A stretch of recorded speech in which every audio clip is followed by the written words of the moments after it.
ಇದೀಗ ಬರ್ತಿರುವಂತಹ breaking news. Powerful ಖಾತೆ ಸಿಗದೆ ಫುಲ್ ಟೆನ್ಷನ್ಗೆ ಒಳಗಾದ್ರ ಸಚಿವ ಡಿ.ಕೆ. ಶಿವಕುಮಾರ್ ಅನ್ನೋ ಪ್ರಶ್ನೆ ಬರ್ತಾ ಇದೆ. ಯಾಕೆಂದ್ರೆ ಅವರ ಬ್ಲಡ್ ಪ್ರೆಷರ್ ರಕ್ತದೊತ್ತಡದ ಪ್ರಮಾಣ 170/120. ಓಹೋ, ಇದೀಗ ಬರ್ತಾ ಇದೆ ಬ್ರೇಕಿಂಗ್ ನ್ಯೂಸ್. ಹೆಲ್ತ್ ಚೆಕಪ್ ಸಂದರ್ಭದಲ್ಲಿ ಬಯಲಾಯಿತು ಡಿ.ಕೆ.ಶಿ ಬ್ಲಡ್ ಪ್ರೆಷರ್ ರಹಸ್ಯ.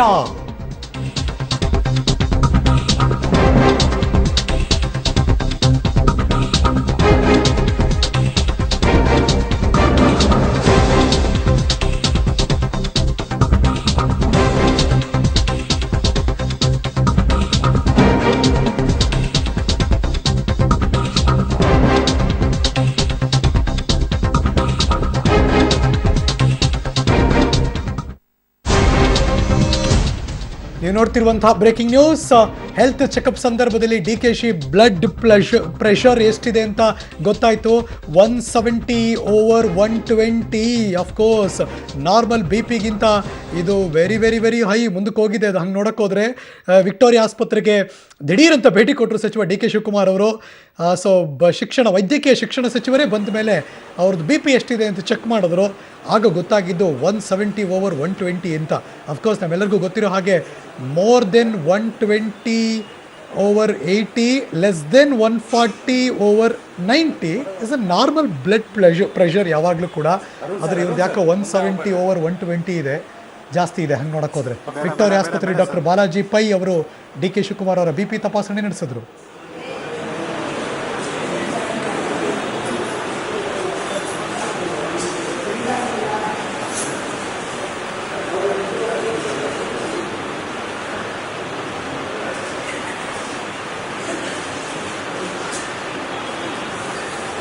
ಮೇಡಮ್,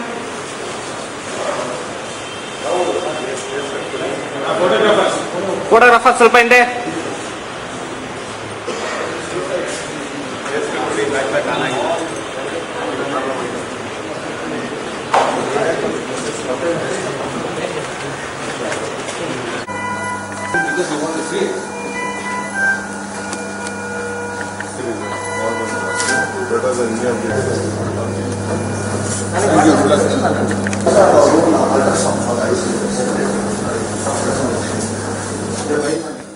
ಮತ್ತಷ್ಟು ಮಾಹಿತಿ ನನ್ನ ಸಹೋದ್ಯೋಗಿ ನರಸಿಂಹಮೂರ್ತಿ ದೂರವಾಣಿ ಸಂಪರ್ಕದಲ್ಲಿದ್ದಾರೆ. ಗುಡ್ ಮಾರ್ನಿಂಗ್ ಮೂರ್ತಿ. ನನ್ನ ಧ್ವನಿ ಕೇಳಿಸ್ತಾ ಇದೆಯಾ? ಹರೀಶ್ ಕೇಳಿಸ್ತಿದೆ. ಓಕೆ, ವಿಕ್ಟೋರಿಯಾ ಆಸ್ಪತ್ರೆಗೆ ದಿಢೀರ್ ಅಂತ ವೈದ್ಯಕೀಯ ಶಿಕ್ಷಣ ಭೇಟಿ ಕೊಟ್ಟರು. ಅಫ್ಕೋರ್ಸ್ ಗುಡ್, ಎಲ್ಲವೂ ಕೂಡ ನೋಡಿದ್ದಾರೆ ಅನ್ಸುತ್ತೆ. ಬೇರೆಯವರ ಆರೋಗ್ಯವನ್ನು ವಿಚಾರಿಸಿದ್ರು, ಅವ್ರ ಆರೋಗ್ಯ ತಪಾಸಣೆಯನ್ನು ಮಾಡಿಸ್ಕೊಂಡಿದ್ದಾರೆ. ಟೆನ್ಷನ್ ಇನ್ನೂ ಇದ್ದಂಗೆ ಕಾಣಿಸ್ತಿದೆ ಹಂಗಾದ್ರೆ. ಖಂಡಿತ ಅವರ ಬ್ಲಡ್ ಪ್ರೆಷರ್ ಏನಿದೆ, ರಕ್ತದೊತ್ತಡ ಏನಿದೆ ತುಂಬಾ ಅಧಿಕವಾಗಿರ್ತಕ್ಕಂಥದ್ದು. ಅಂದ್ರೆ ಇಲ್ಲಿನ ವೈದ್ಯರು ತಪಾಸಣೆಯನ್ನ ಮಾಡಿದಂತಹ ಸಂದರ್ಭದಲ್ಲಿ 170/80 mmH 170/120 mmHg ಬಂದಿರತಕ್ಕಂತಹದ್ದು. ಅಂದ್ರೆ ಇದು ನಾರ್ಮಲ್ ರಕ್ತದೊತ್ತಡಕ್ಕಿಂತ ಅಧಿಕವಾಗಿರ್ತಕ್ಕಂತಹದ್ದು. ಇದಕ್ಕೆ ಹೈಪರ್ ಟೆನ್ಷನ್ ಅಂತ ಹೇಳಲಾಗುತ್ತೆ. ಅಂದ್ರೆ ಕೆಲಸದಲ್ಲಿನ ಒತ್ತಡ ಇರಬಹುದು, ದಿನನಿತ್ಯದ ಜಂಜಾಟ ಇರಬಹುದು, ಜೀವನ ಶೈಲಿ ಇರಬಹುದು, ಇವೆಲ್ಲವೂ ಸಹ ಇದಕ್ಕೆ ಈ ಒಂದು ರಕ್ತದ ಒತ್ತಡಕ್ಕೆ ಕಾರಣಗಳಾಗುತ್ತೆ. ಇದೀಗ ಆರೋಗ್ಯವಂತ ಮಾನವನ ರಕ್ತದೊತ್ತಡ ಎಷ್ಟಿರ್ಬೇಕು ಅಂತ ಹೇಳಿದ್ರೆ 120/80 mmHg ಇರಬೇಕು. ಆದ್ರೆ ಮಿನಿಸ್ಟರ್ ರಕ್ತದೊತ್ತಡ ತುಂಬಾ ಅಧಿಕವಾಗಿರ್ತಕ್ಕಂತಹ ವೈದ್ಯಕೀಯ ಶಿಕ್ಷಣ ಸಚಿವರು ಅಲ್ಲಿರ್ತಕ್ಕಂಥ ಕೆಲವೊಂದು ವಾರ್ಡ್ಗಳು ಇರ್ಬೋದು, ICU ಇರ್ಬೋದು, OT ಇರ್ಬೋದು, ಹಾಗೆ ಜನರಲ್ ವಾರ್ಡ್ಗಳು ಇರ್ಬೋದು, ಇವೆಲ್ಲವನ್ನ ಪರಿಶೀಲನೆಯನ್ನ ನಡೆಸಿದಂತಹ ಸಂದರ್ಭದಲ್ಲಿ ಅವರ ಬ್ಲಡ್ ಪ್ರೆಷರ್ ಎಷ್ಟಿದೆ ಅಂತೇಳಿ ತಪಾಸಣೆಯನ್ನ ನಡೆಸಿದಂತಹ ಸಂದರ್ಭದಲ್ಲಿ ಅವರ ರಕ್ತದೊತ್ತಡ ಅಧಿಕವಾಗಿರ್ತಕ್ಕಂತಹದ್ದು ಡಾಕ್ಟರ್ ಪತ್ತೆ ಹಚ್ಚಿದ್ರು. ಏನ್ರಿ ಇಷ್ಟೊಂದು ಇದೆಯಲ್ರಿ ಅಂತ ಹೇಳಿ ಡಾಕ್ಟರ್ನ ಕೇಳಿದ್ರು. ಹೌದು ಸರ್, ನಿಮ್ದು ರಕ್ತದೊತ್ತಡ ತುಂಬಾ ಅಧಿಕವಾಗಿ ಹೇಳಿದ್ರು. ಆ ರಕ್ತದೊತ್ತಡ ಡಾಕ್ಟರ್ ಹೇಳಿದಂತಹ 170/80 170/120 mmHg ಏನಿದೆ ಒಂದು ಪೇಪರ್ ನಲ್ಲಿ ನೋಟ್ ಅನ್ನ ಸಹ ಮಾಡಿ ಇಟ್ಕೊಂಡ್ರು. ಮೂರ್ತಿ, ನನ್ನ ಧ್ವನಿ ಕೇಳಿಸ್ತಿದ್ಯಲ್ವಾ? ಕೇಳಿಸ್ತಿದೆ ಹರೀಶ್. ಓಕೆ, ಈಗ ಸಚಿವರದಾಯ್ತು, ಅವ್ರು ಓಕೆ ಬೇರೆ ಕಡೆ ಟ್ರೀಟ್ಮೆಂಟ್ ತಗೋದ್ರೆಲ್ಲ ಆಯ್ತು. ಈಗ ವಿಕ್ಟೋರಿಯಾಗೆ ಬಂದ್ರಲ್ಲ, ಅಲ್ಲಿ ಎಷ್ಟೋ ಜನಕ್ಕೆ ಟ್ರೀಟ್ಮೆಂಟ್ ಆಗ್ತಿದೆ, ಎಷ್ಟೋ ಜನ ಏನಾದರೂ ಕಂಪ್ಲೇಂಟ್ ಮಾಡಿದ್ರ? ಏನಾಯ್ತು ವಿಕ್ಟೋರಿಯಾದಲ್ಲಿ? ಏನೆಲ್ಲ ಬದಲಾವಣೆ ಮಾಡಬೇಕು ಅಂತ ಅನ್ಕೊಂಡಿದ್ದಾರೆ ಮಿನಿಸ್ಟ್ರು? ಏನ್ ಅಪ್ಡೇಟ್ ಇದೆ?